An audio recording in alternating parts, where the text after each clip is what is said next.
Letusan Gunung Krakatau Purba yang sangat dahsyat menjadi catatan sejarah tersendiri.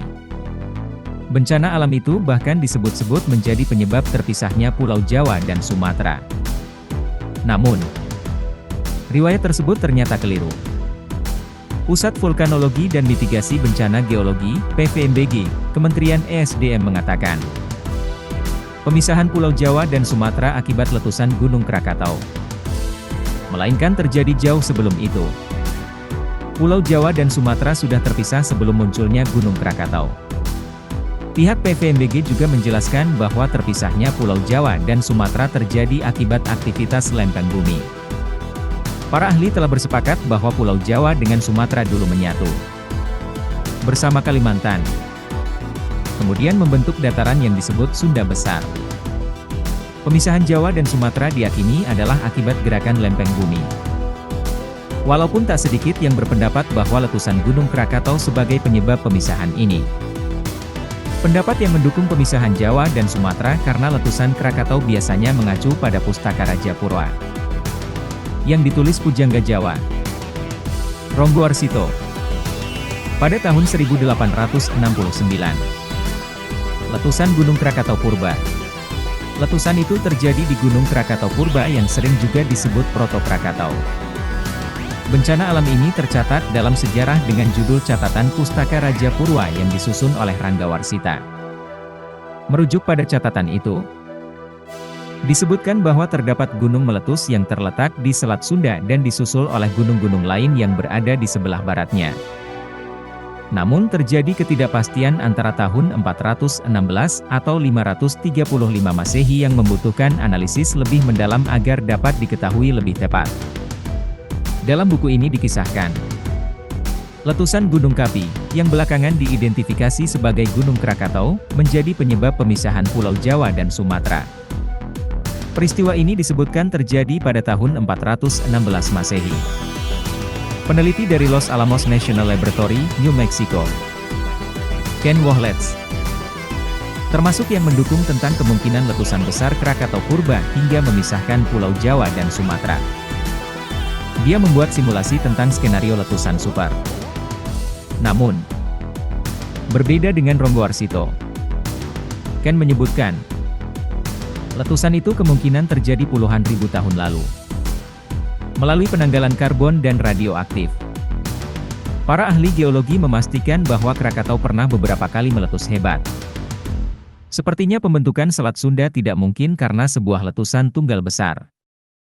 Seperti ditulis dalam legenda, Pustaka Raja Purwa, itu.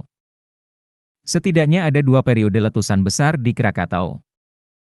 Tetapi itu sekitar ratusan bahkan ribuan tahun lalu. Tidak pada tahun 416 Masehi. Sebut Zeilinger de Boer dan Daniel Theodore Sanders dalam Volcanoes in Human History. 2002.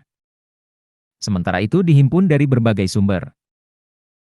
Letusan Gunung Krakatau yang disebut memisahkan daratan Pulau Jawa dan Sumatera terjadi pada 535 Masehi. Disebutkan pula jika letusan itu membentuk Selat Sunda di antara Pulau Jawa dan Sumatera. Akan tetapi, informasi tersebut keliru dan telah diluruskan oleh PVMBG. Dilansir dari hasil webinar Institut Teknologi Bandung, Ahli Vulkanologi ITB, Dr. Eng Mirzam Abudur Rahman.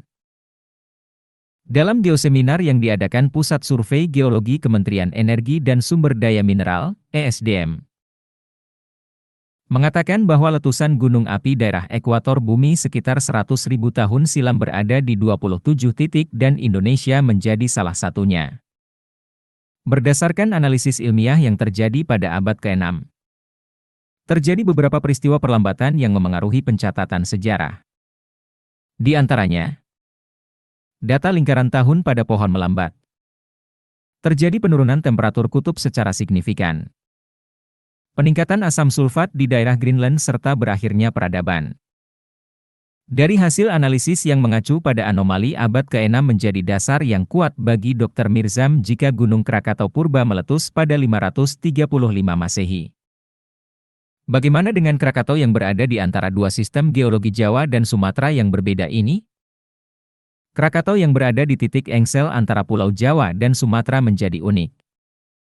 Ditambah lagi dengan keberadaan lautan yang mengelilingi pulau gunung api ini, Krakatau menjadi sangat berbahaya.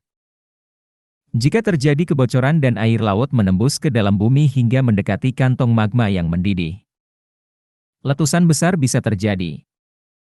Padahal, jika terjadi letusan besar, kemungkinan terjadinya tsunami juga sangat tinggi. Selanjutnya, letusan Gunung Krakatau terjadi pada 1883 yang membuat gugusannya terpecah-pecah menjadi beberapa pulau.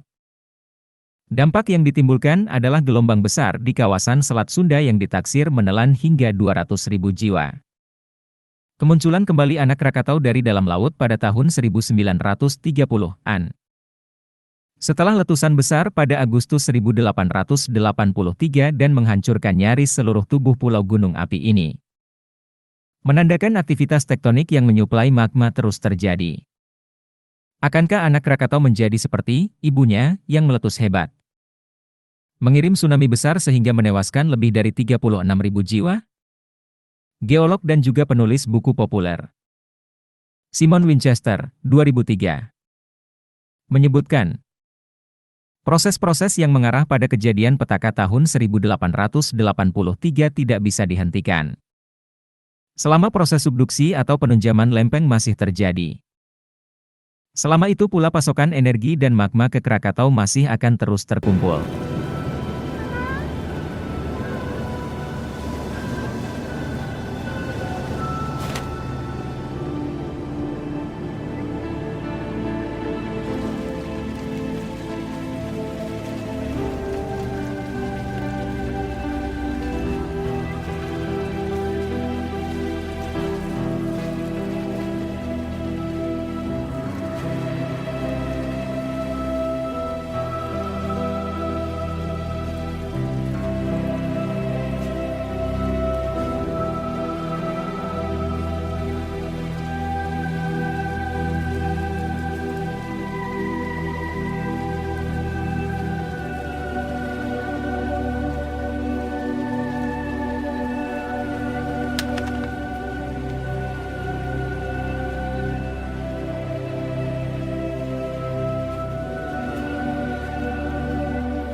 Willem Beerink continued working for the Dutch government for the next 13 years, before he retired to Holland.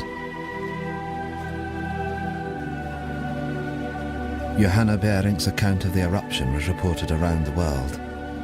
She remained with her husband Willem, and soon became pregnant again. She named her youngest child after the one she lost on the hillsides of Sumatra.